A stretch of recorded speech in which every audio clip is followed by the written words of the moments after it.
Buenas. No, están intentando con otra cuenta, por eso no entran. Me fijo y dice persona ajena al dominio de la universidad, por eso sé. Bueno. Profe, ¿Sí? Romina Cantaruti está intentando ingresar y no puede. Pero porque no usa el usuario UNC. Le pregunté y me dijo que sí. Bueno, que intente de nuevo. Entonces, bueno, escuchen. Vamos a ir volando con una parte muy interesante, que en realidad no la suelo desarrollar mucho, pero esta vez les voy a mostrar rápidamente cómo es el desarrollo embrionario en la primera etapa, ¿sí? Para que les quede claro. Voy a ir volando, así que tengan en cuenta eso. A ver si puedo acá. Esto. Bien. Primero, desarrollo embrionario humano.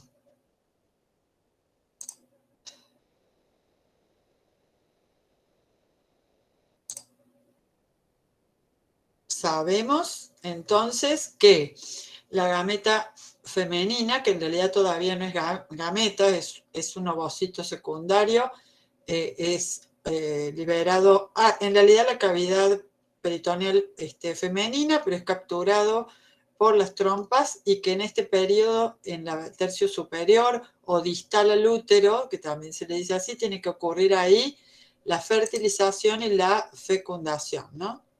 Bien. Sabemos también que desde el aparato reproductor masculino, en los túbulos seminíferos que están acá separados por tabiques de conectivo y con el epidídimo acompañando a cada uno y todo esto a su vez envuelto en la bolsa escrotal, hacemos un corte ahí de uno de los túbulos seminíferos y vemos que tiene una estructura concéntrica porque hacia la periferia se encuentran las espermatogonias con las células de Sertoli, que su citoplasma es mucho más amplio de lo que se muestra, pero que se reconoce ahí ese núcleo tan particular. Y que hacia la luz están las espermátides, y entonces un detalle de esta parte es lo que hay aquí, mostrando una lámina basal, ¿sí? Un pequeño conectivo ahí, y las espermatogonias sobre la base, dando más espermatogonias por mitosis, y algunas de ellas son estimuladas por FSH con el concurso o sinergia de andrógenos a hacer las meiosis y formar los espermatocitos primarios, secundarios y la espermátides que se transforman luego a espermatozoides finalizados como células que les falta una maduración y luego en el momento de eyacular el semen una activación. Acá, como corresponden estos conectivos, se van a encontrar los capilares y las terminales nerviosas, aunque no estén dibujadas. Esto es el tejido intersticial que se encuentra entre los túbulos, o sea, por fuera de los túbulos, y donde tenemos que encontrar las células de Leydig o intersticiales que están secretando los andrógenos, que a su vez tienen que entrar aquí al túbulo para concentrarse y ayudar digamos, estructurar el proceso de gametogénesis masculina. Bien, acá gametogénesis masculina o espermatogénesis de una célula diploide germinal, apareció una espermatogonia que sigue siendo diploide, pero que ya avanza hacia el proceso de meiosis 1, meiosis 2, para dar 4 células viables que son los espermatozoides haploides. En el caso de la oogénesis u ovogénesis, en cambio, una célula germinal diploide da más células que van a ser luego las ovogonias, que van a sufrir por meiosis 1 y 2, dar, digamos, meiosis 1, las primeras células haploides con el primer corpúsculo polar. Pero ambas, la que sostuvo todo el citoplasma, que sería, digamos, el ovocito primario y el corpúsculo polar, que no tiene citoplasma prácticamente, ambas van a ir a meiosis 2, generando entonces lo que conocemos como el óvulo haploide único y 3 cuerpos polares, ¿sí? Bien, acá están las diferencias y este proceso ya lo vimos, que es que el óvulo sale acompañado y empieza a girar en la trompa, movido por los cilios de la trompa, acompañado siempre de esta, digamos, envoltura gelatinosa, que es la zona pelúcida, con los cuerpos polares que van a quedar aquí encerrados también con el óvulo, la zona radiada, la corona radiada rodeando, que son células, las originales foliculares que acompañaban al óvulo, y bueno, los espermatozoides que llegan en general en un número abundante hasta el óvulo. Bueno, esto ya lo vimos, que es la conformación del espermatozoide con su acrosoma, su núcleo con 23 cromosomas en este momento en interfase, o sea, que están desplegados, pero es un núcleo bien pignótico, bien condensado, bien con tinciones, se lo ve azul bien oscuro. La pieza media con una espiral de mitocondrias y la base del flagelo, ¿sí? Que impulsaría el giro, ¿sí? Del flagelo que luego entonces se mueve en forma helicoidal. Bueno, eyaculación es el proceso, ya sabemos, que se produce durante el orgasmo masculino con una expulsión violenta del líquido seminal por la uretra. Esto ocurre por contracciones pulsátiles rítmicas de la musculatura lisa de los conductos deferentes y luego de los conductos eyaculadores. Bien. En ese camino, digamos, debemos pensar que los espermatozoides fueron producidos en el testículo, salieron por la red de testis, se fueron almacenando en el epidídimo.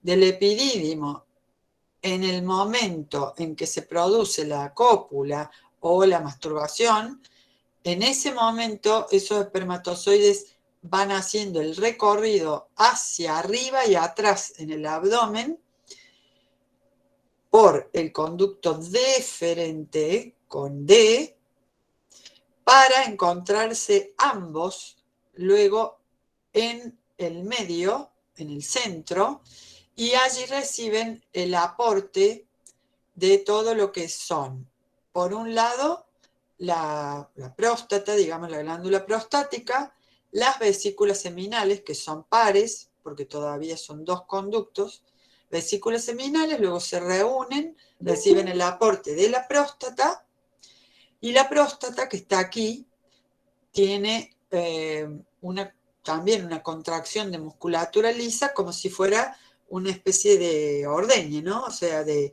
presión, haciendo que el líquido prostático fluya por el conducto que sería el eyaculador, y luego las glándulas bulbouretrales, también pares, van a agregar el último líquido al semen, y por las contracciones uretrales de la uretra ahora van a salir los 2 mililitros a 3 que se puede eyacular por eyaculación. Bien, entonces, dijimos, si hay cópula, el pene eyacula bañando en general el cuello del útero, o también puede quedar semen en el fondo de la vagina, en el saco de Douglas. De cualquier manera, los espermatozoides tienen que atravesar el moco cervical, que tiene que estar fluido, transparente, es decir, en etapa fértil del ciclo, para poderlo atravesar con facilidad y a tiempo, y con el nado en los fluidos del tracto femenino llegar, ¿no es cierto?, al tercio superior, que está marcado acá como el lugar donde tiene que producirse la fecundación de este ovocito secundario, que va a terminar aquí, inducido para finalizar la conformación en óvulo realmente. Bien, acá tenemos una foto pseudocoloreada para lo que es, digamos, la aproximación de varios espermatozoides al óvulo con su corona radiada, que sería lo que estamos viendo. Bien, otra foto.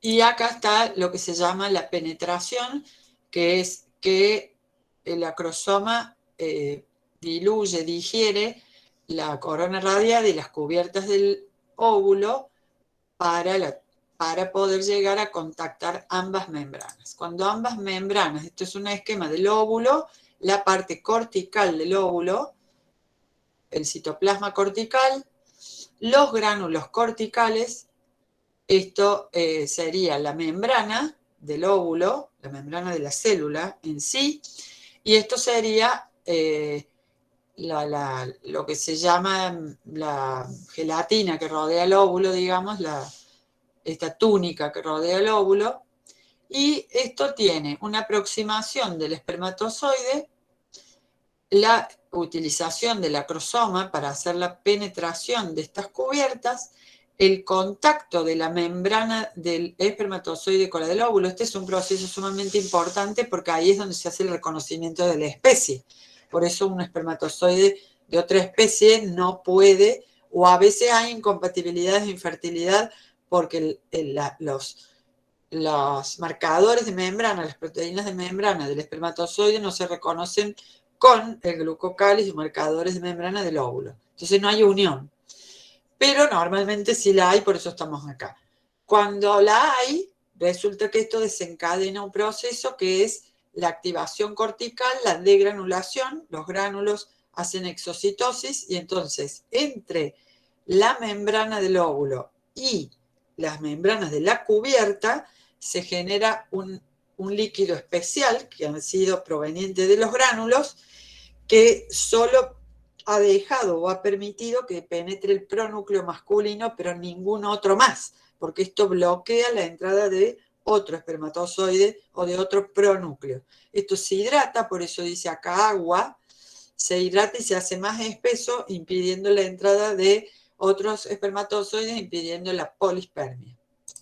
Bien, entonces, una vez que tenemos el pronúcleo masculino ingresado y el pronúcleo femenino que ya estaba, se produce la fertilización o fusión de ambas dotaciones de 23 cromosomas.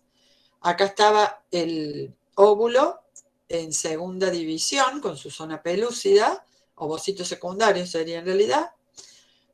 Acá se produce la penetración del pronúcleo masculino, yo lo pinté a propósito más, y entonces el bloqueo de la polispermia, ¿sí? No entran más, pero inmediatamente eso también activa la primera mitosis. ¿Cómo comienza la primera mitosis?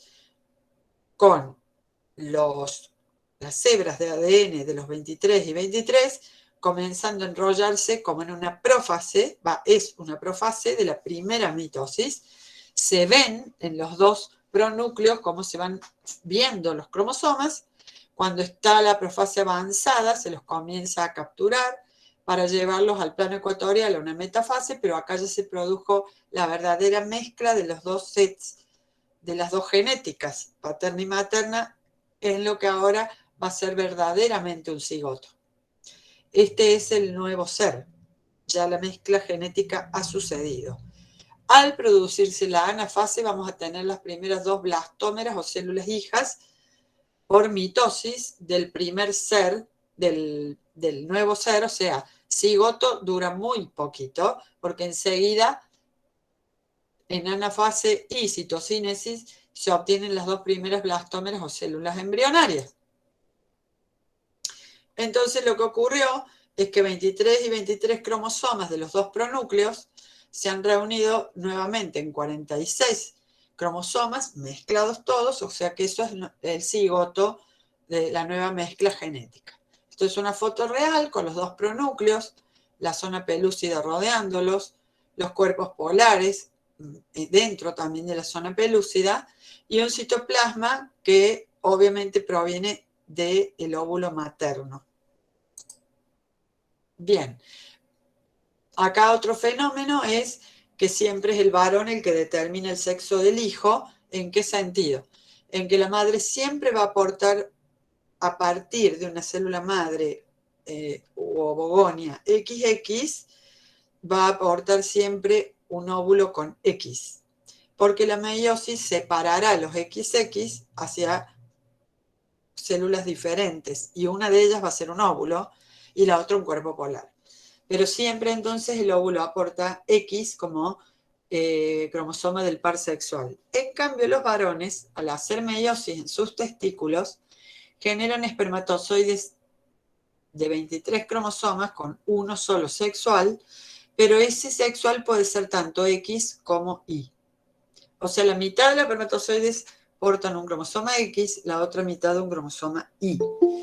De acuerdo a, entonces, el espermatozoide que logre fertilizar este óvulo, se reunirán dos XX o un X y un Y, determinando el sexo del cigoto o del hijo. O sea que el sexo que nosotros determina el sexo del hijo es el varón o es el espermatozoide. Bien, etapas entonces llamadas del desarrollo embrionario o embriogénesis o embriología humana.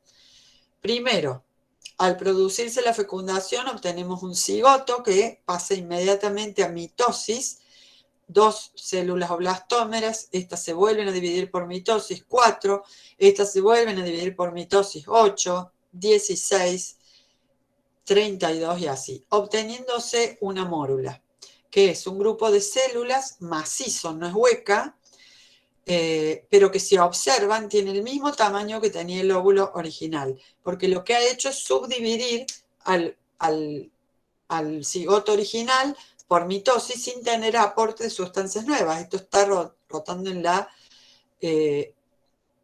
cavidad de la trompa. A lo sumo puede hincharse un poco más o menos con líquidos, con agua, pero no pasa más allá de eso y la zona pelúcida impide bastante estos cambios. Todo esto está ocurriendo aproximadamente en los primeros 3 días de desarrollo, ¿sí? Bien. Y esto, si bien es un poco temprano para decirlo, sí nos va a ordenar en la cabeza dónde estamos y a dónde vamos.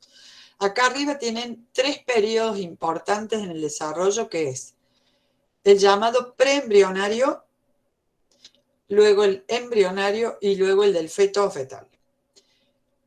Cuando se produce la fecundación, se inicia el desarrollo preembrionario y recién vamos a tener un embrión cuando haya muchas células y esto haya cambiado para que tengamos 3 capas, ectodermo, mesodermo y endodermo, para poder a partir de allí, como si fuera 3 plastilinas de colores, para empezar a modelar los tejidos y los órganos.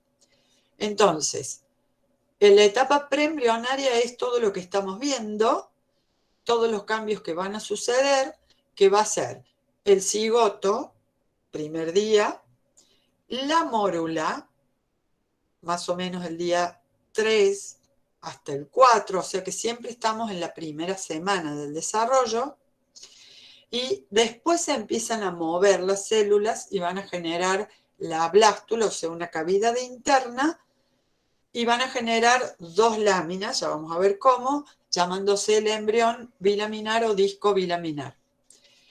Luego eso, cuando ocurra lo que se llama una gastrulación, va a generar la tercera capa, y ahí vamos a tener 3 láminas, disco trilaminar o embrión trilaminar. En ese momento tenemos un embrión, lo que realmente se llama técnicamente un embrión. Y a partir del embrión, hasta que terminemos la 8ª semana o segundo mes de gestación o embarazo, tenemos el real periodo embrionario. Cuando empezamos el 3er mes o la 9ª semana, recién ahí hemos culminado de formar todo en lo básico, o sea, prefigurar o armar todos los órganos.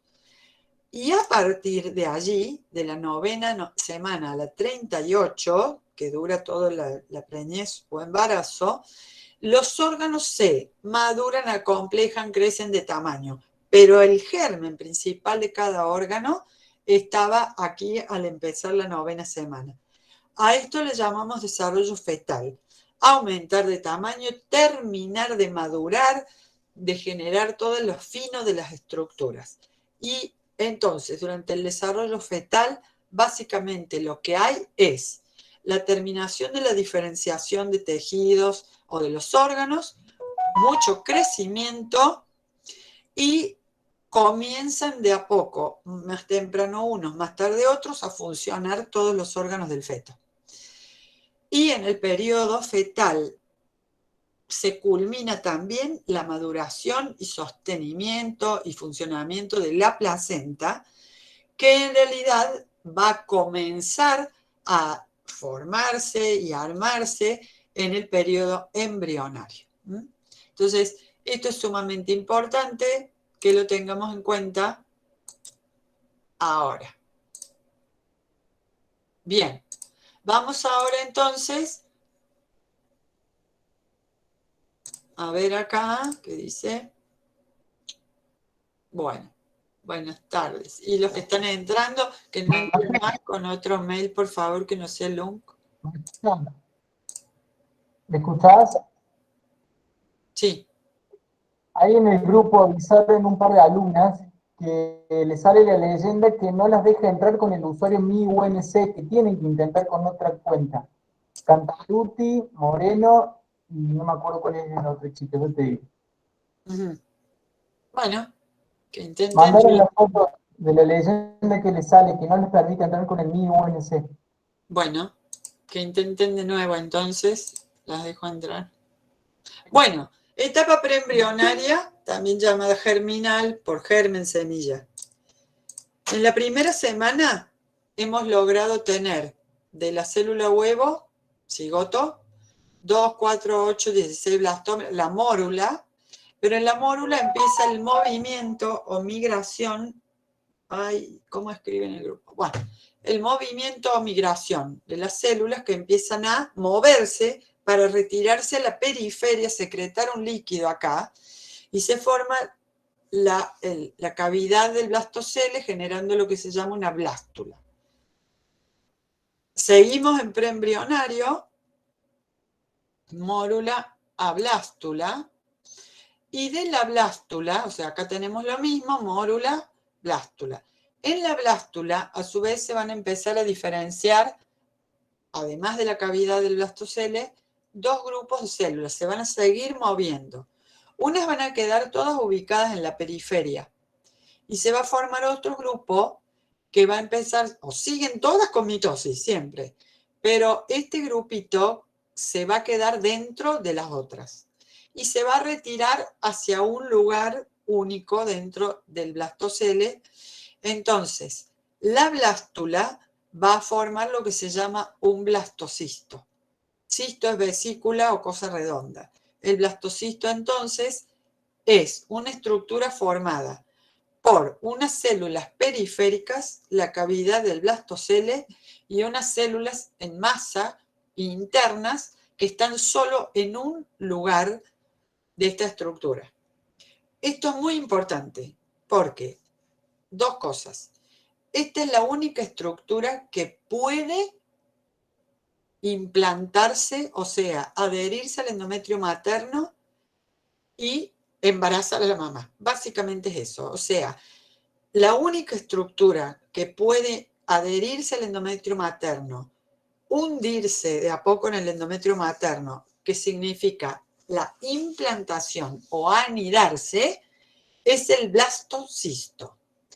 No se puede implantar la mórula, no se pueden implantar los embriones bilaminares que siguen después.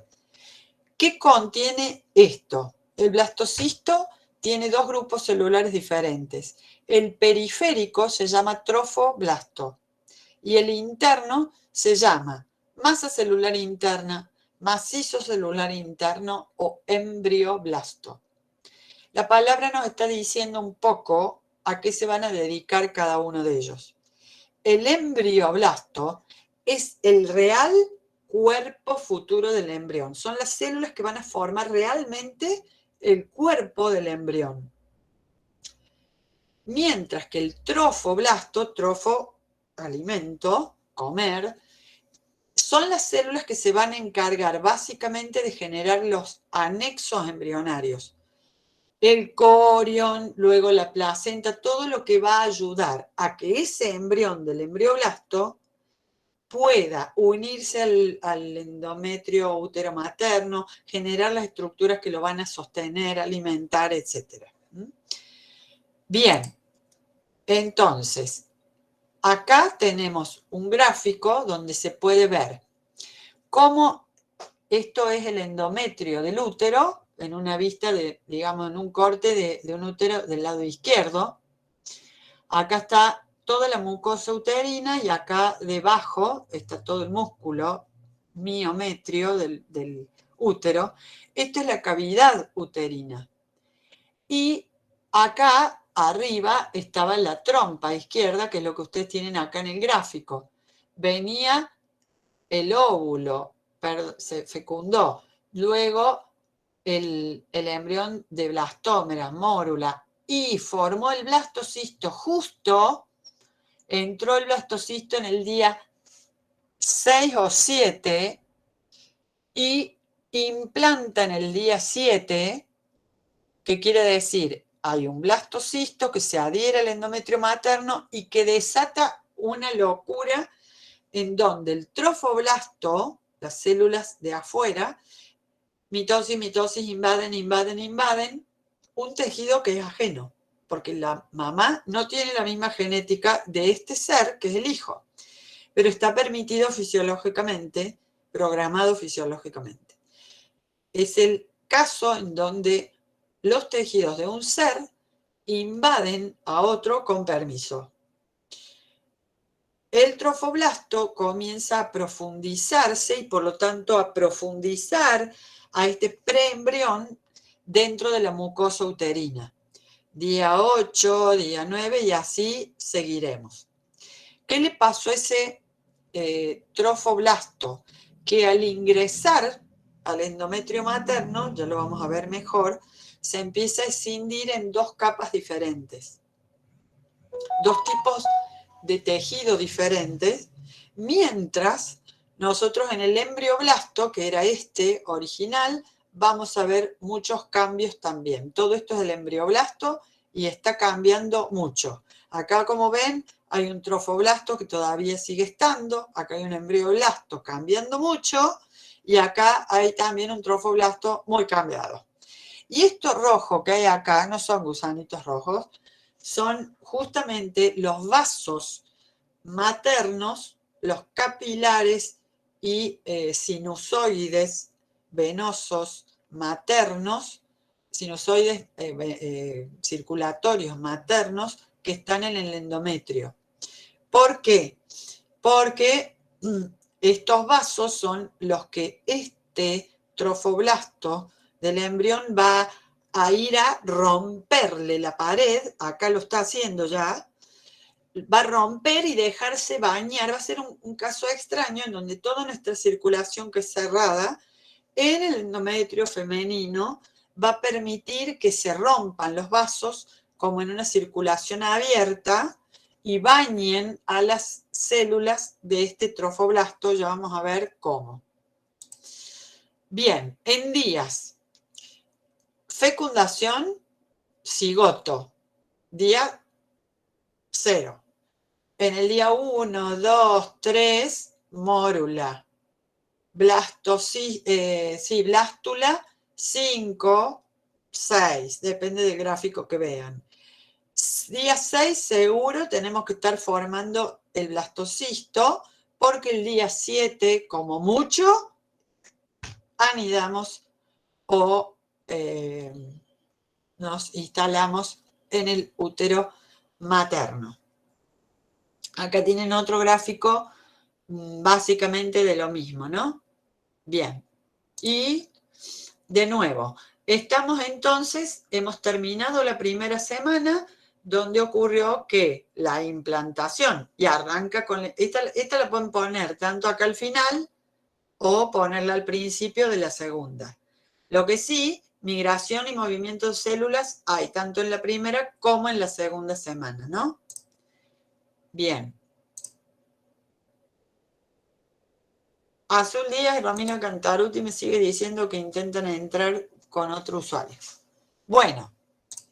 Esas son las dos chicas majas que no les deje entrar con el mío UNC. Sí, bueno, no sé qué está pasando entonces. Vamos entonces rápidamente a terminar la segunda semana porque es muy interesante y muy importante para nosotros esto. Ya van a ver por qué. Etapa germinal, segunda semana. El blastocisto, la única estructura implantante, se ha implantado y comienza una transformación impresionante tanto del embrioblasto como del trofoblasto. Teníamos el embrioblasto y todo el trofoblasto rodeado por el blastocele. Esto es el blastocisto. Al hundirse, esto es el trofoblasto, al hundirse en el endometrio materno, el trofoblasto se divide en dos capas diferentes de células. Unas que siguen rodeando todo, que se llama citotrofoblasto, porque uno puede identificar a cada célula con sus límites y sus núcleos. Citotrofoblasto. Trofoblasto se divide en citotrofoblasto y este del nombre raro que se llama sincitiotrofoblasto. Se escribe sincitiotrofoblasto, se dice sincisiotrofoblasto porque es latín y toda esa cosa. Pero ¿qué nos dice la palabra sincisio? Que están fusionados los citoplasmas. Las células se siguen dividiendo y dan más núcleo y crece esta masa multinucleada donde no hay células individuales. Trofoblasto se divide en sincitio trofoblasto, una parte donde las células no son individuales, es una masa multinucleada, como si se creciera un gran citoplasma lleno de núcleos, y eso es lo que lo hace tan invasor que puede penetrar los tejidos ajenos. Y queda el citotrofoblasto que también va a crecer con otra función. Mientras tanto, en este embrión de 8 días, que avanza hacia el día 9, ¿qué le pasa al embrioblasto? En el embrioblasto ocurrió que se diferenciaron dos capas de células, una que sería la superior, que mira al endometrio materno, y otra inferior que miraría hacia la cavidad del útero. No importa cómo esté esto.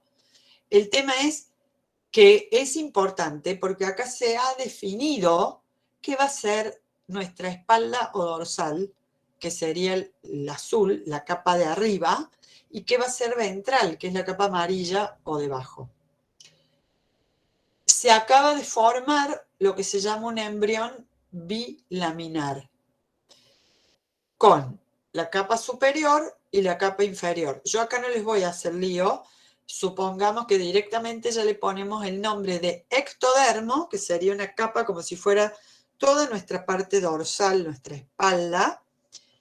Ectodermo, y un endodermo, que sería toda la parte ventral.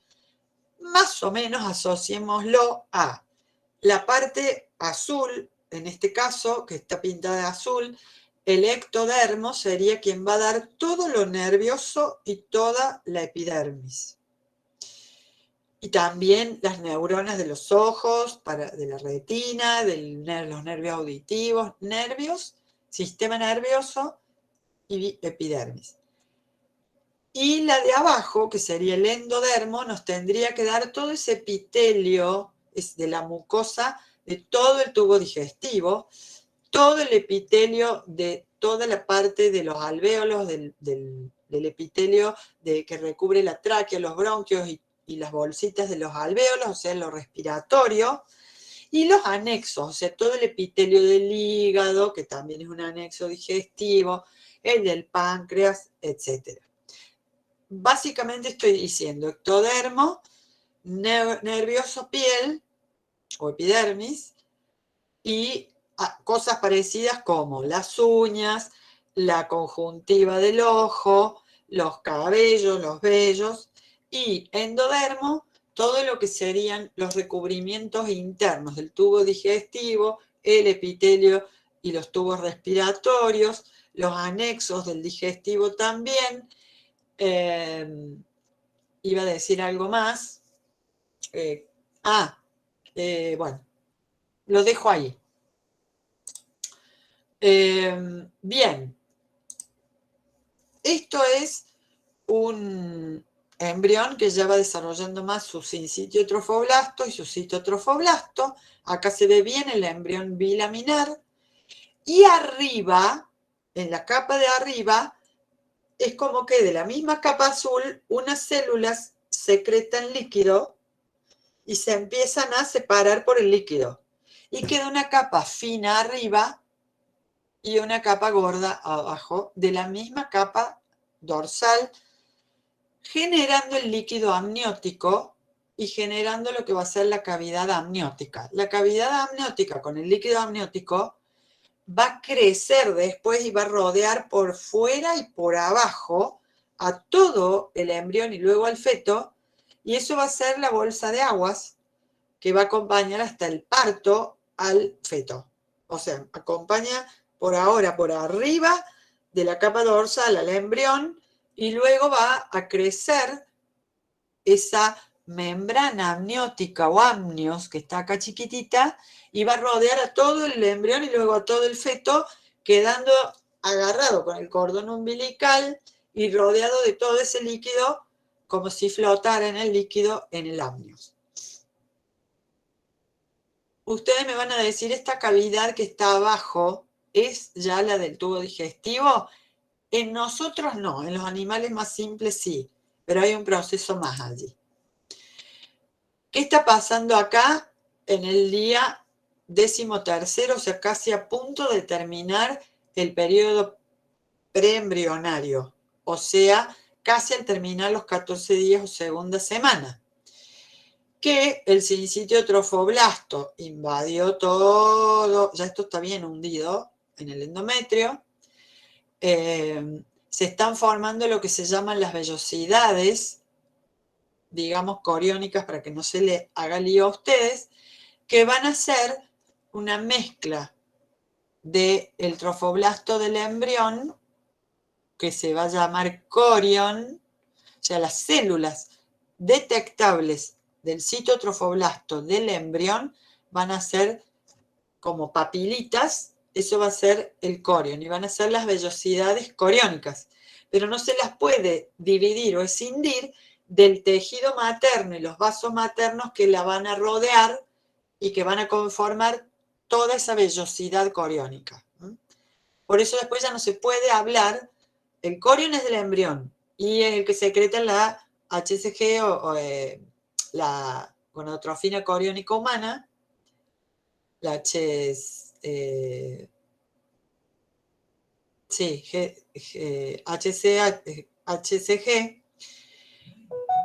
pero después se conforma en una vellosidad con tejido del endometrio materno, por lo tanto van a formar todas esas vellosidades coriónicas entre el feto y el tejido materno, la placenta, que ya no es ni de uno ni del otro, sino conformada por los dos.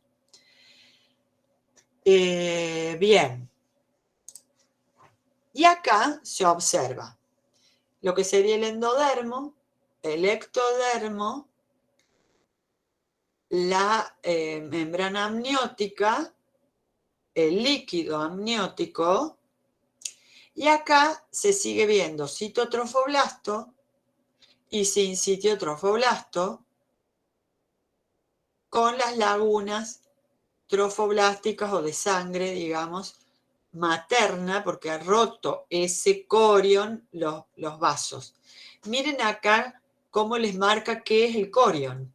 El corión fue formado en realidad por el citotrofoblasto del embrión, el sincitio trofoblasto del embrión ya indistinguible del tejido materno con el tejido materno y sus vasos.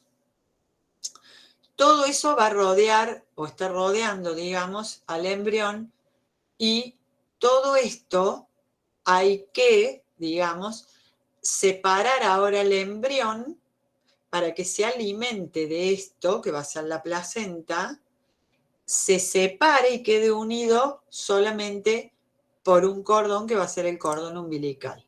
Eso ya se lo voy a mostrar en la próxima, que va a ser la 4, que viene ahora. Terminó la etapa preembrionaria y vamos ahora a la etapa embrionaria.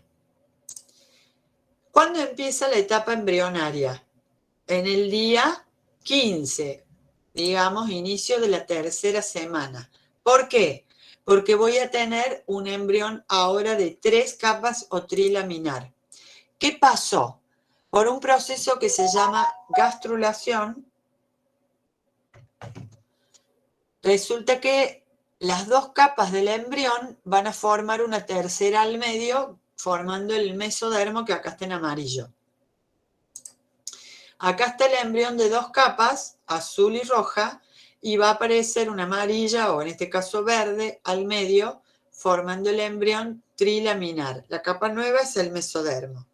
Si uno corta esto así, transversalmente, y lo observa, va a ver esto, que de la capa de arriba empiezan a migrar o moverse las células hacia el centro, hacia la línea media, y cuando se juntan y hacen un reborde en la línea media, se hunden o invaginan y forman la tercera capa mesodermo al medio. Por lo tanto, el mesodermo en realidad se originó del ectodermo, que migró, se hundió o invaginó y formó la tercera capa. Cuando tengo esto, un embrión con 3 capas o trilaminar, esto empieza a ser un embrión, porque tiene la semilla para formar realmente todas las demás estructuras. Hasta que no tengo 3 capas no puedo. Y acá empieza el baile, porque empieza por primera vez la formación de tejidos o histogénesis y la formación de los primeros esbozos de órganos u organogénesis.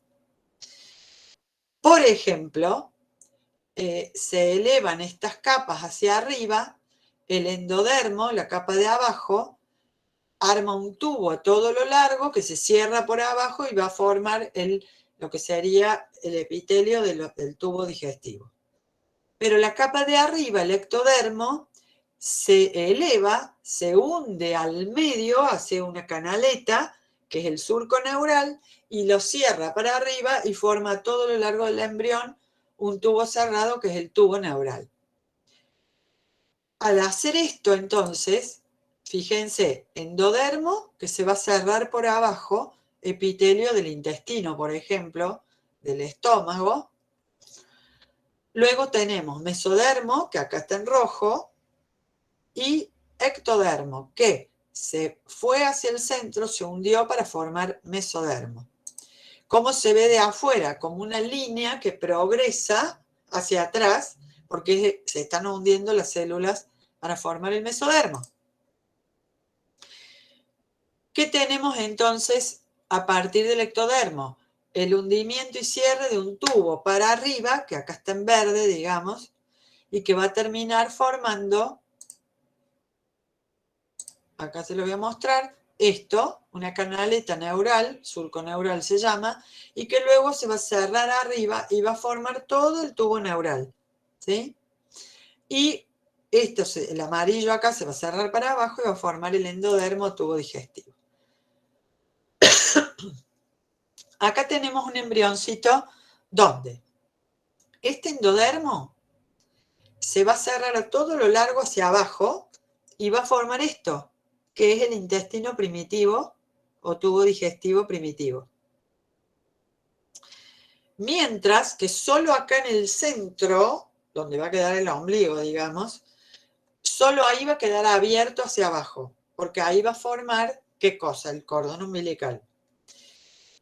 El ectodermo se plegó y se cerró hacia arriba y formó el tubo neural, que acá está en azul, que va a ser, en la mayor parte, se va a engrosar de células que luego van a ser neuronas y va a ser nuestra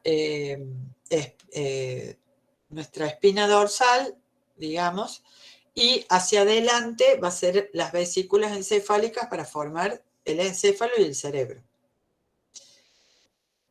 Acá que vemos cómo se formó el tubo neural y, por ejemplo, vemos cómo hay unas células que a partir de una localización alrededor del embrión se empiezan a mover. ¿Para qué? Para reunirse y empezar a formar, ¿qué? Los vasos sanguíneos.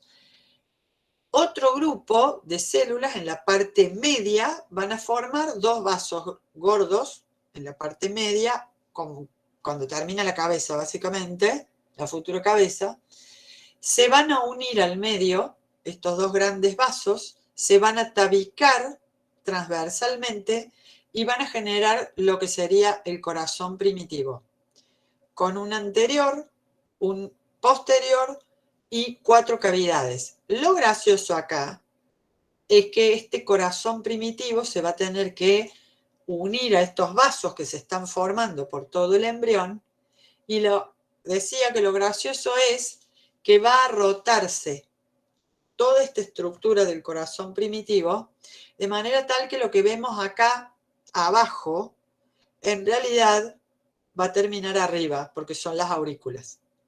Estas son las aurículas y lo que serían las venas cavas, que van a rotar, se va a contorsionar y van a quedar mirando hacia arriba. Mientras que lo que teníamos hacia anterior o la cabeza, o hacia arriba en este caso, va a rotarse, ¿sí? A contornearse de manera tal de que va a quedar en una situación entre lateral y hacia arriba, siendo el tronco arterial. Bien. Profe, una duda. Sí. Ahí cuando se arma la parte del encéfalo que se hace como un redondel, un circulito, que se va a formar en la anterior. El tubo neural. Sí. Sí, ahí queda líquido adentro, sería, ¿no? Por el momento sí, que sería, en realidad las células del medio van a formar el epéndimo que conocemos nosotros, porque ya están guardianando y controlando la formación de este líquido. Ese sería el líquido cefalorraquídeo. Sí, luego esto más adelante va a ser líquido cefalorraquídeo, exactamente. Y adelante se van a formar 3 cosas bien espesas que son las vesículas encefálicas, y que las de adelante son las que van a generar 2 laterales con una cavidad derivada de esta, que van a ser los ventrículos cerebrales con todo el cerebro, los hemisferios cerebrales. Pero esto acá se va a llenar tanto de tantas células que esto va a quedar chiquitito al medio, con muy poco líquido, y esto se va a engrosar muchísimo. Además de acá se van a separar unas células que van a salir llamadas migrantes para esparcirse por todos lados, porque esto va a formar todos los nervios. O sea, el tubo neural va a quedar como central y estas células llamadas de la cresta neural, porque salen como de una crestita que se ve arriba del embrión, 2 crestas, salen y unen a todo este tubo y luego encéfalo con todo el resto del cuerpo, por eso forman todo lo que son los nervios y ganglios nerviosos del sistema periférico, nervioso periférico. Sí. Bueno, y lo que iba a decir recién es, hasta ahora habíamos hablado de que venía aprox derivado del ectodermo y del endodermo, pero no hablamos de la capa media. La capa media, el mesodermo, entre otras cosas, genera todos los músculos. Y bueno, si ustedes lo ven en nuestra anatomía, siempre tenemos una cobertura epitelial, ectodérmica, una dermis que está abajo, que es mesodérmica, y los músculos que son mesodérmicos. Mientras que en la cavidad toracal o abdominal lo vemos mucho mejor. Epidermis, cabellos, uñas y el interno del sistema nervioso y conectando todo. Mesodérmicos, o sea, por debajo de esa piel, pero no tan profundo como los tubos digestivos, digamos, tenemos músculos, vasos y células sanguíneas. Todo eso derivado del mesodermo. Los conectivos, los son básicamente mesodérmicos. Como sus derivados, los 3 tipos musculares, el músculo cardíaco y el tejido sanguíneo, que lo vimos como derivado también de conectivos. O sea, todo lo que vimos como conectivos y derivados son mesodérmicos. ¿Estamos? Profe, sistema óseo también, ¿no es cierto? Porque Y el sistema óseo, Sí. muy bien, porque también es un derivado, tendones y todo eso de los conectivos. Perfecto. Y acá que tienen, para ver, si quieren después les pongo estas presentaciones, los derivados de cada hoja embrionaria o germinativa, ¿no? Grosso modo, para que lo vean. Del ectodermo, que también se le llama neuroectodermo, todo lo que es epidermis, pelos, uñas, si fueran animales, garras, cuernos cuando son de la piel. El esmalte de los dientes y de las muelas, el cristalino del ojo, obviamente las neuronas de la retina, porque todos los derivados nerviosos son de esta capa, y ¡ojo! Hipófisis. ¿Por qué? Porque la anterior es derivada del techo de la boca, o sea, de un ectodermo. Y la posterior, o neuro, porque baja de las neuronas del hipotálamo. O sea que toda la hipófisis termina siendo ectodérmica. Y todo el sistema nervioso central y todo el sistema nervioso periférico, ¿sí? Sacándole un tipo de glía, la microglía, y los vasos sanguíneos porque son mesodérmicos.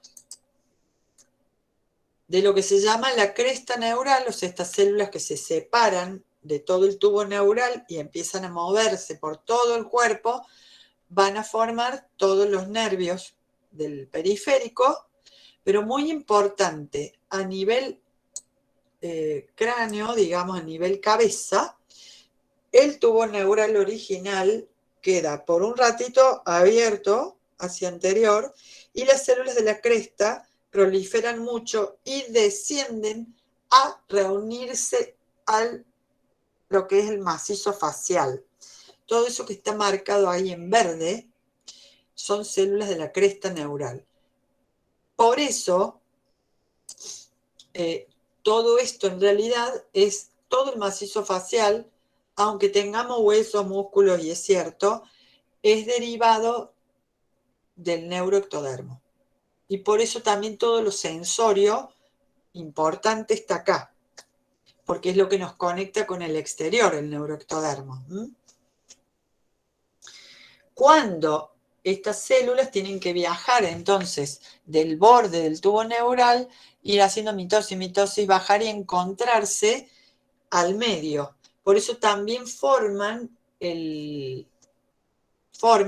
los maxilares, la mandíbula, forman el paladar, entonces se tienen que encontrar al medio a formar todas estas estructuras. Cuando no logran encontrarse y unirse, aparece el paladar hendido, aparecen los maxilares separados, los labios hendidos, que es una malformación bastante común, digámoslo, y bueno, eso. Derivados del mesodermo, todos los conjuntivos, la dermis, los derivados del conectivo, los músculos, los musculitos y la esclerótica del ojo, el sistema cardiovascular, las células sanguíneas. Importante, la parte que filtra realmente en las que forman la orina de los riñones. Eso también es mesodérmico. O sea, la parte que realmente trabaja en los líquidos diciendo, bueno, esto lo dejamos, esto lo echamos con la orina. Esa parte tubular de la unidad de la nefrona de los riñones también es mesodérmica. Y recordemos que yo dije el primordio de la gónada ovárica, que luego se podía transformar a testículo. Era invadido por las células germinales, que eran de otro palo, pero esa gónada original, o sea, ovarios o testículos, son mesodérmicas. Y las células germinales en realidad vienen migrando, pero son endodérmicas. Importante. Endodermo. Da todos los epitelios gastrointestinales y sus glándulas anexas, hígado, páncreas y otras. Da todo el epitelio del aparato respiratorio, el ciliado y los alveolitos. También dan la parte funcional de los folículos tiroideos, no los conectivos que están entre ellos, y las células germinativas que migran e invaden a los primordios de testículos y ovarios son endodérmicas. Bueno, acá tenemos cómo terminamos esta semanita, ¿sí? Esta tercera semana, ya embrionaria. Bien. Y acá paso rápidamente, esto sí más rápido, a mostrarles de la embriología. Tercera a octava semana, es decir, vamos a terminar de ver lo que pasa en el embrión.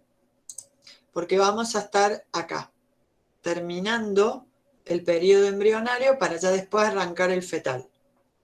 ¿Sí? ¿Qué les muestro acá? Primero, estamos formando los primordios de los órganos. Si acá hay una falla, tenemos una...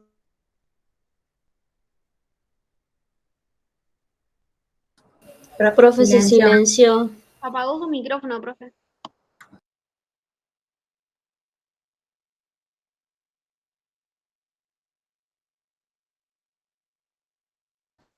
Se mutó, profe.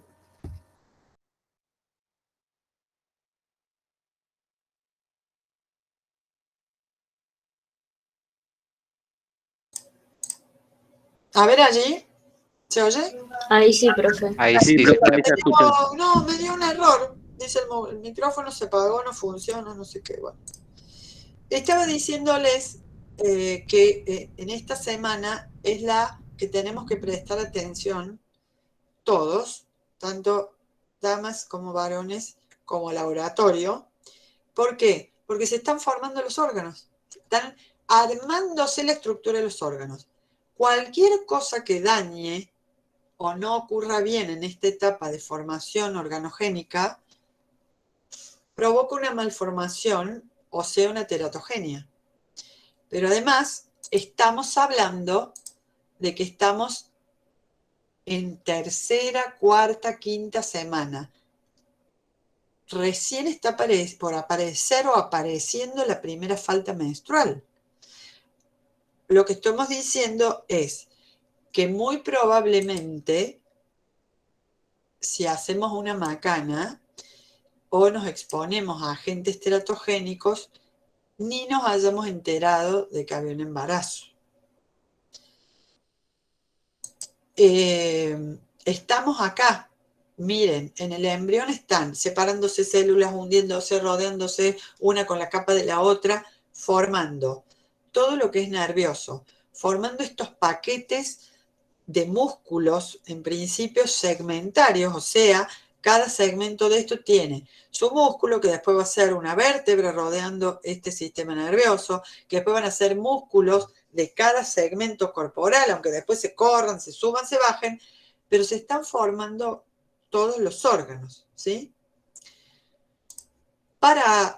Anexando, digo, se están separando los músculos que serían los que van a rodear, por ejemplo, el tubo digestivo, de los que van a ser de la pared corporal, o sea, el músculo que va a ser del intestino separándose de los músculos que van a ser nuestros abdominales, por ejemplo, o sea, unos parietales y otros viscerales. Y entre medio de esa, digamos, pared corporal y vísceras, va a quedar lo que va a ser nuestro celoma, ¿no es cierto? Lo que después va a ser lo que sería una cavidad que después se llena de órganos y queda virtual, que básicamente es nuestra cavidad peritoneal. Bien, eso solamente quiero mostrarles, no es para tomarles después embriología, pero ¿qué pasó?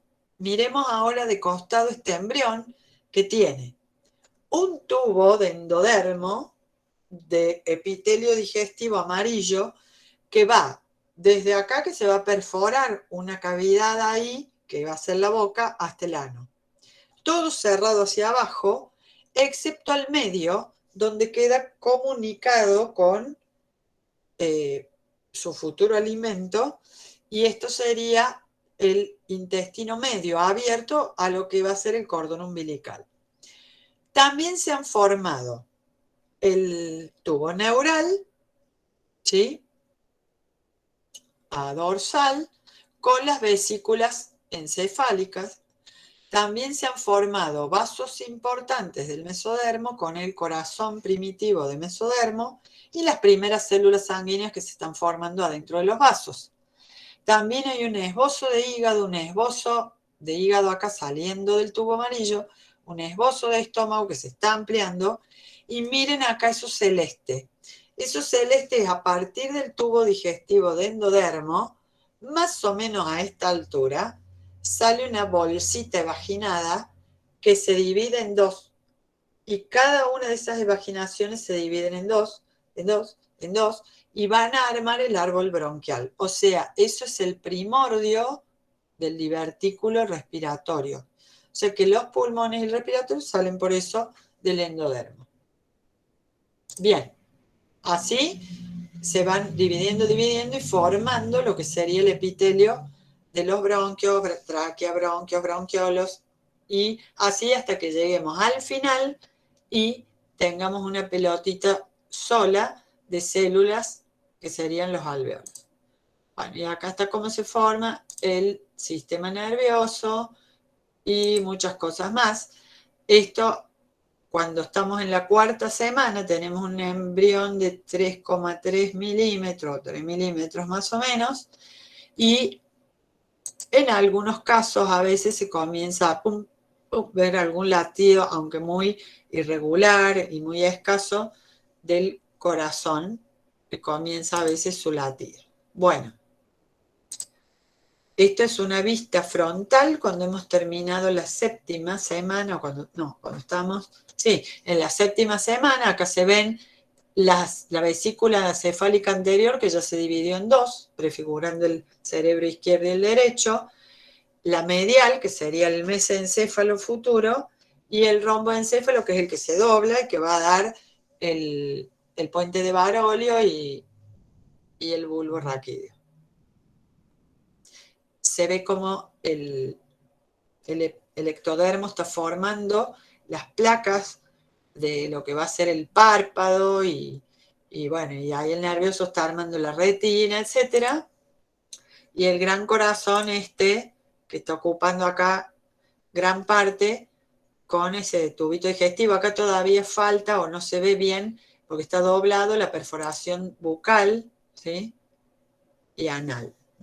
Pero ya está el cordoncito bien formado. Acá los mesodermos ya están formando los cartílagos, porque todavía fue prácticamente cartílagos de las costillas, de la parrilla costal. Bueno, muy bien. Y la sexta, para hablar de la fetal,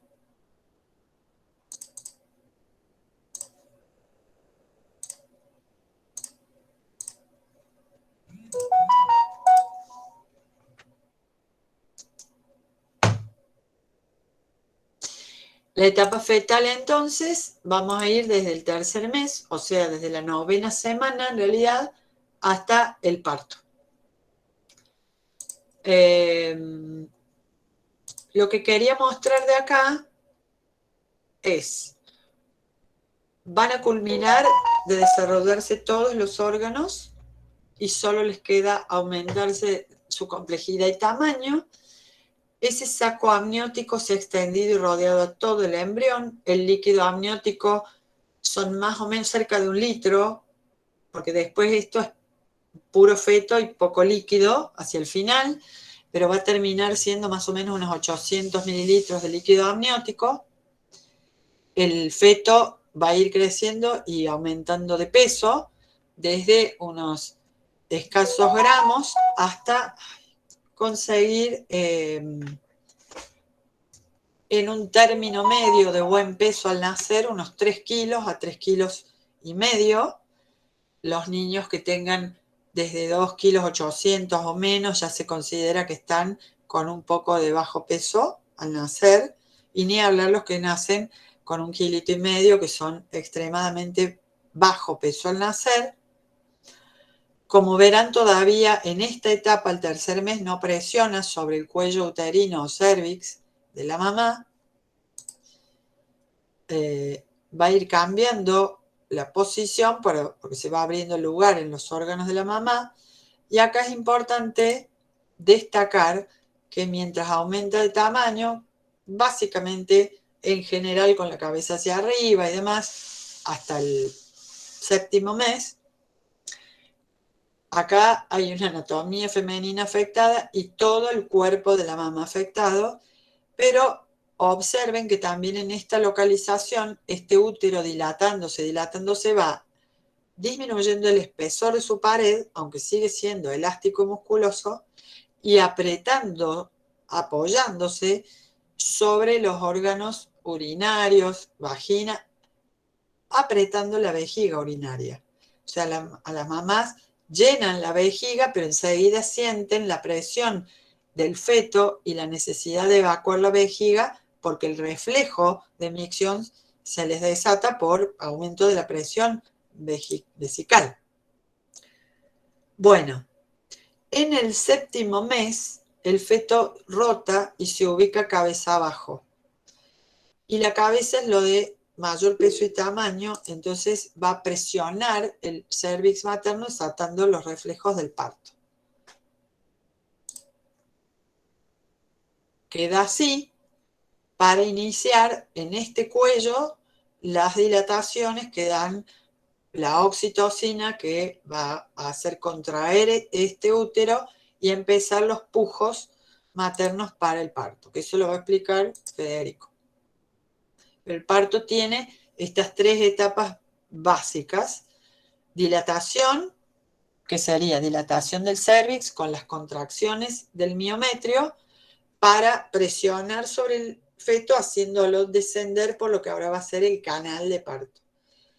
Expulsión, que sería cuando el feto gira y rota y sale, coronando primero, mostrando la cabeza, la corona justamente, y luego expulsando un hombro, luego el otro y luego el resto del cuerpo.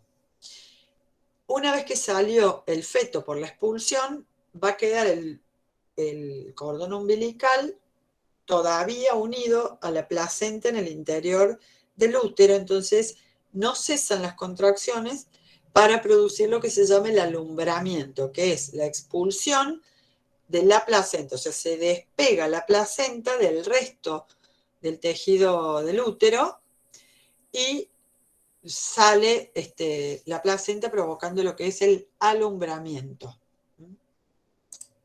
Bueno, ahí está. Cuando comienza el feto, en este caso la mamá se le ha acostado de cúbito dorsal, pero empieza el trabajo de parto. Ahí está, cuando el bebé con el trabajo de parto ha dilatado el cuello y entonces con el estiramiento del cuello pasa que el reflejo neuroendocrino hace que se libere oxitocina a nivel hipófisis posterior, porque la oxitocina surge allí, pero es hipotalámica.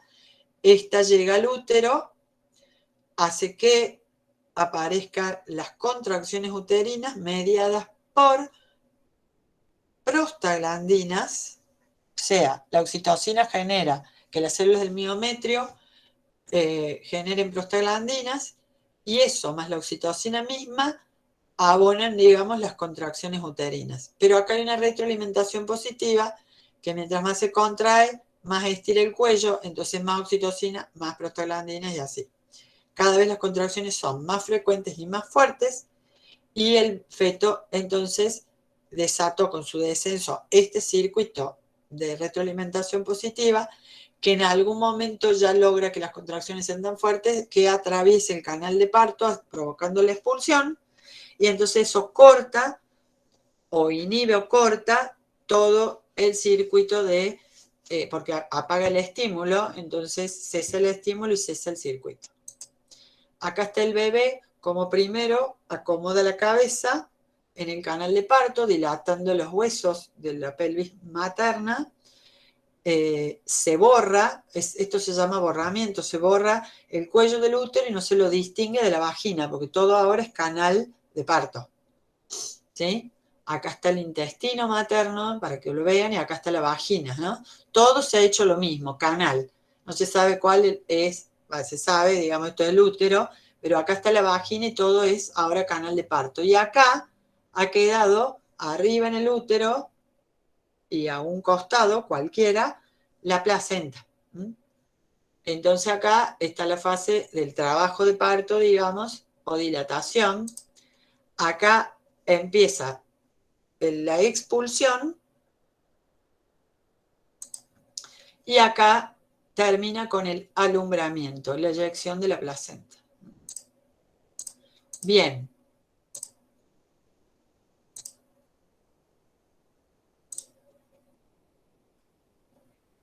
Esto es lo que quería mostrar como último, que se ve acá. Todo embrión, luego feto, ha conectado su corazón con sus vasos a la placenta.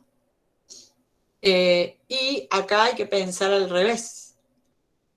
El feto está enviando con presión la sangre, su sangre venosa, por decirlo así, la está enviando con presión a la placenta. La mamá le baña sus vellosidades coriónicas con la sangre materna, esta. O sea, la mamá con sus arterias vuelca sangre arterial bañando los vasos sanguíneos del feto, en lo que se llaman las vellosidades coriónicas. El feto envió sangre a presión venosa, la oxigenó con la de la madre, y entonces lo que vuelve a baja presión al feto es la sangre arterial, al revés que lo que ocurre en la mamá. ¿Sí? Entonces, ¿qué hay en el cordón umbilical? Hay dos arterias, una fetal, una materna, y una vena, que es fetal. Bien, y acá las funciones de una placenta. Primero, llevar y traer materiales entre la madre y el feto, o sea, sus sangres.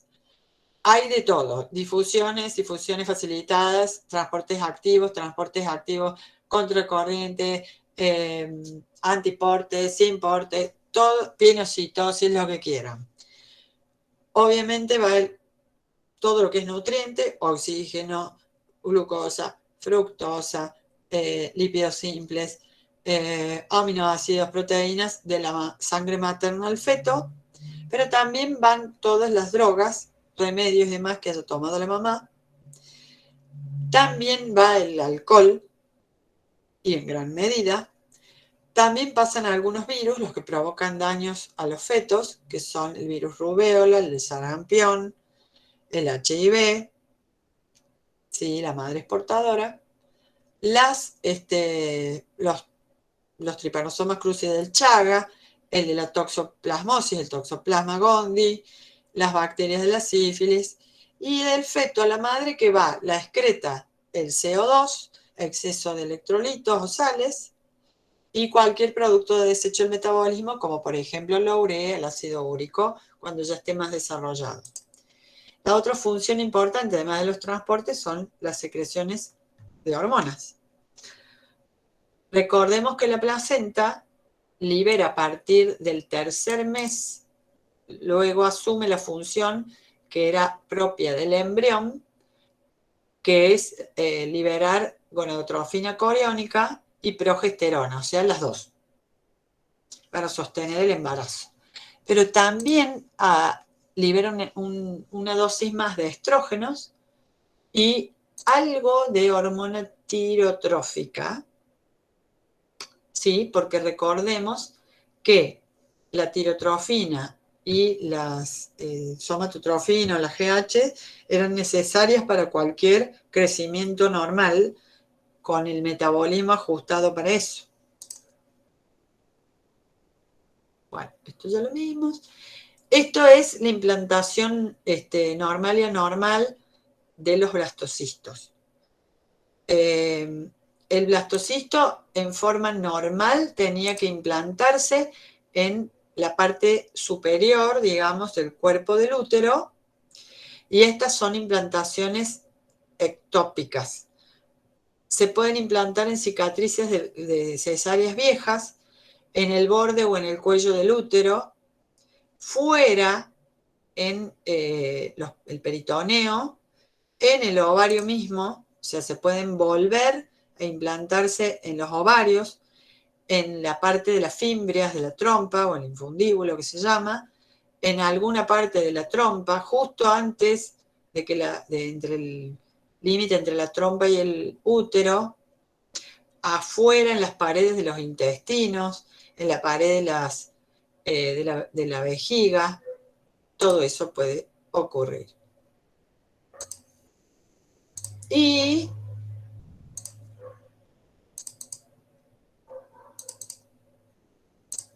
finalmente,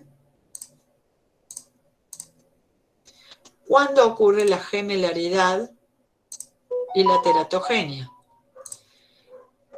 Dijimos que los gemelos se llaman monocigóticos o disigóticos. Monocigóticos hay un solo cigoto que hace 2 células normales, y esas 2, o las 4 u 8, se separan en 2 masas de células diferentes, pero como genéticamente son todas células iguales, generan 2 gemelos idénticos. Igual sexo, igual grupo sanguíneo, iguales taras, iguales cosas genéticas, y normalmente comparten una placenta y comparten un saco amniótico, aunque pueden llegar a generar, si se separan lo suficiente, pueden llegar a generar también sus propias bolsas de agua, sacos amnióticos y sus placentas, pero en general son monocigóticos, monoplacentarios. Puede haber monocigóticos con cada uno su placenta. Los disigóticos son 2 óvulos que salieron en el mismo ciclo del día ovulatorio, que fueron fecundados por cada uno su espermatozoide, generando 2 hermanos como cualquier otro, nada más que lo que coinciden es en estar juntos en el mismo momento, implantándose en el útero y embarazando a la mamá. O sea que son como cualquiera 2 hermanos y son los llamados mellizos o no idénticos. Y ellos sí que tienen, por supuesto, cada uno seguro, su placenta y su bolsa de aguas. Bien. Teratología voy a decir, bueno, terato significa monstruo, estos son los nombres que se le daban a las cosas en la ciencia antigua, que quiere decir que hay una malformación, ¿no? Embrionaria, y por eso nacían con un defecto grave. Hoy en día es re común ver labios leporinos, paladares hendidos, que se arreglan con cirugía apenas nacen, pero por supuesto que no he puesto lo peor, pero hay cosas como no formación de los ojos, anoftalmia o, digamos, una formación de un solo ojo, que sería la ciclopía, porque las células de la cresta con la formación del ojo se fusionan, digamos, falta de dedos de más, malformación por falta del cierre del tubo neural bien adelante, falta de formación del cerebro y el cráneo, en fin, de todo un poco. ¿De qué depende la gravedad de la etapa embrionaria? Y no digo fetal, dije bien, embrionaria. Porque acá ustedes tienen los periodos críticos donde se forman la blástula y el blastocisto, primera y segunda. Tercera, porque se forma el sistema nervioso central y el corazón. Cuarta, porque empiezan a formarse los primordios de los brazos, piernas y ojos. Entonces, esto es todo lo que lo rosa es periodos altamente sensibles y los amarillos medianamente sensibles. De todas maneras, todo lo que es, como ustedes ven acá hoy abajo, dice, para la primera y segunda semana, o muerte, aborto espontáneo, muy frecuente. O sea, la malformación no se tolera, digamos, y hay rechazos para seguir los movimientos de las células y demás, o con el tejido materno, entonces aborto espontáneo. Acá es un periodo grave y después puede ser más leve. Pero importante, los teratógenos son factores genéticos, o sea, se repite, por ejemplo, una malformación hereditaria, como que la polidactilia o más de 5 dedos, por ejemplo, pueden ser. En este caso, de los genéticos, pueden ser graves, porque afectan a todas las partes de cromosomas, todo un cromosoma, exceso de cromosomas, duplicaciones, triplicaciones, falta de cromosomas. Pero también está lo ambiental. Entonces acá es donde aparece lo químico que nosotros podemos manejar,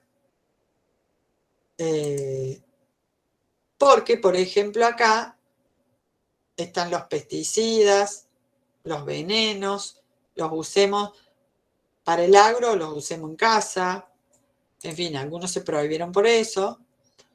¿Qué quiero decir de esto? Que, ojo, porque también acá está lo ambiental alimentario. Entonces, si una mamá toma demasiado alcohol, de eso que ni se acuerda lo que hizo, que estuvo vomitando y qué sé yo, en estos periodos puede generar lo que se llama el síndrome fetal alcohólico o SFA, que trae todas malformaciones en el paladar, en los labios, en los ojos, en el cerebro y depende de la gravedad, muy grave, que nace el niño y no tiene horas de vida, a veces días de vida. Por eso no es cuestión de demonizar al alcohol, porque sí, digo, hay una razón, digamos, para demonizar de alguna manera el exceso del alcohol. Por supuesto que también están las radiaciones, exponerse a radiaciones ionizantes sin protección, por eso hay que ponerse las protecciones cuando uno se saca radiografías, por ejemplo, incluyendo cuando vamos al odontólogo, también hay que pedir que nos protejan y que ellos se vayan atrás de la mampara de protección con plomo, etc. Y los agentes infecciosos que conocemos que pasan la barrera placental. Muy bien. Entonces, con esto tenemos una idea para cortar acá, hacemos un pequeño recreo y pasamos a otra etapa que sería la del laboratorio en el embarazo, porque ya sabemos más o menos cómo cursó este embarazo, aunque no lo vimos específicamente, pero hacemos 5 minutos, les doy los cambios en el embarazo y después viene Federico con el laboratorio, que es lo más importante donde tenemos que llegar. 5 minutitos, respiramos y seguimos.